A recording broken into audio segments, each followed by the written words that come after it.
कौमी शाहरा बरसा मलिर जे यूसी पिपरी बुनियादी सहूलतुनि खां वांझल आहे। नेकाल निज़ाम दुरुस्त न हुजण सबबि घिटियूं ऐं रस्ता गंदे पाणी सां भरियल आहिनि। ॾिसूं था मंज़ूर सोलंकी जी रिपोर्ट। क़ौमी शहरा अलॻि यूसी पिपरी इंसानी बुनियादी सहूलतुनि खां महरूम। ज़िला काउंसिल कराची समेत कंहिं बि तरक़ियाती कम न कराया। पीअण जे साफ़ पाणी, स्कूल, सिहत मर्कज़, अणलब घर, घिटियूं, गटर ऐं गंदे पाणी सां भरियल तरक़ियाती रिथाऊं चेयरमैन ऐं ज़िला काउंसलरनि कागज़नि में मुकमल कराए हड़प करे छॾियूं। सरकार वार करे बुनियादी मसइला हल कराइण जा हुकुम ॾिए। 4 साल मुदो पूरो कंदड़ ज़िला काउंसिल कराची कंहिं बि नुमाइंदे तरक़ियाती कम न करायो। गंदे पाणी सां भरियल गटर ऐं स्कूल अॻियां कचिरो, कम्यूनिटी सेंटर जी इमारत तबाह, कब्रिस्तान लावारिस वारी हालत ऐं रोड टुटण आहिनि। पर हिते तव्हां ॾिसंदो न सॼो घुमी ॾिसंदो त हिते कंहिं बि क़िस्म जी का बि बुनियादी सहूलियत मौजूदु कान्हे। हिते रोड सॼा तबाह लॻा पिया आहिनि, सेवरेज सॼी तबाह लॻी पई आहे, गंदगी तव्हां पाण ॾिसी सघो था हिते केतिरी आहे।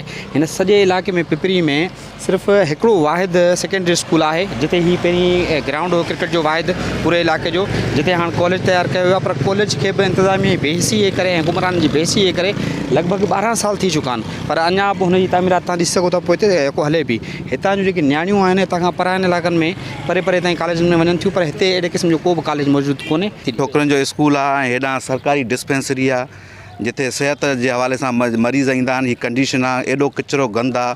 अरबे रुपया ज़िले कौंसिल खे जेको आहे सो मिलनि था इन हवाले सां त पिपरी में सफ़ाई सुथराई का बि सफ़ाई सुथराई कोन्हे। हर जॻह ते गंद आहे, किचिरो आहे, बीमारी आहे, मुख़्तलिफ़ सिंध में बीमारियूं वर चढ़ी वियूं आहिनि, का बि सफ़ाई सुथराई कोन्हे। हिते छोकिरनि जो हीअ जेको 12 सालनि खां वठी जेको कॉलेज ठहे त उहो अनकम्पलीट आहे। 4 ई 5 ई सरकारी हिते इदारा आहिनि ऐं किचिरे जो वरी गंद बि हिते ई आहे। वर्क्स डिपार्टमेंट जे एॾी त नाइली आहे जो हू 12 सालनि में बि हिन खे मुकमल न करे सघिया आहिनि। पीपल्स पार्टी जी हुकूमत जेका 14 सालनि खां वठी हले पई ऐं 12 साल हिन कॉलेज के अंडर कंस्ट्रक्शन में थी चुका आहिनि, जेका तामीर न थी आहे। त कॾहिं असांजा ॿार तालीम हासिलु कंदा, कॾहिं असांजूं नियाणियूं तालीम हासिलु कंदियूं, हुनजो को बि हिसाबु कोन्हे। हीउ हथु वठी असांजे तालीमी निज़ाम खे तबाह करे ऐं असांजी क़ौम खे जाहिल ऐं उनखे जेको बेशऊर बनाइण जी कोशिशि आहे। पिपरी जे समाजी अॻुवान मोहम्मद मूसा कोलाची, भूरल चना ऐं ॿियनि चयो त कोर्ट में पिटीशन दाख़िल करण खां पोइ बि पिपरी जा बुनियादी मसइला हल न थी सघिया आहिनि। इन सिलसिले में इन्हनि वधीक ॿुधायो त गवर्नमेंट कराया आहिनि उहे तव्हांजे साम्हूं आहिनि। असांजा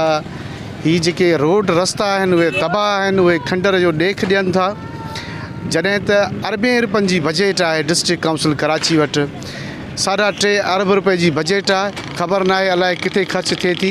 हितां जो ड्रेनेज सिस्टम मुकमल तौर ते तबाह आहे ऐं पीअण जो साफ़ पाणी बि मुयसरु न आहे। पिपरी जेको आहे 28 ॻोठनि ते मुश्तमिल आहे। हिन पिपरीअ जे अंदरि न को मैटरनिटी होम आहे, न साफ़ पीअण जे पाणी जेको सहूलियत आहे।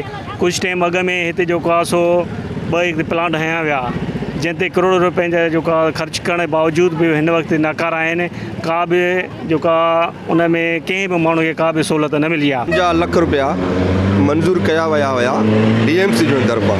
ठीकु आहे, कब्रिस्तान जी भिति आहे, माना बाउंड्री वाल जेकी आहे इहे सॼियूं 4 दीवारियूं हुन जॻह तां किरी पई आहे, हुतां किरे थी। राति जो माण्हू अचनि था, हुनखे हुन में कमु पहिरियों ई अहिड़ो थियल आहे जो हुनखे धिको ॾियनि था त भिति किरी थी पवे। चयो त यूसी पिपरी जा बुनियादी मसइला हल न थी सघिया। गर्ल्स कॉलेज जी इमारत जो कमु 12 सालनि खां रोलड़े जो शिकार एजुकेशन वर्क्स पारां मुकमल न कयो वियो। कैमरामैन अब्दुल लतीफ़ बुगियो सां गॾु मंज़ूर सोलंकी, आवाज़ TV गढ़ा।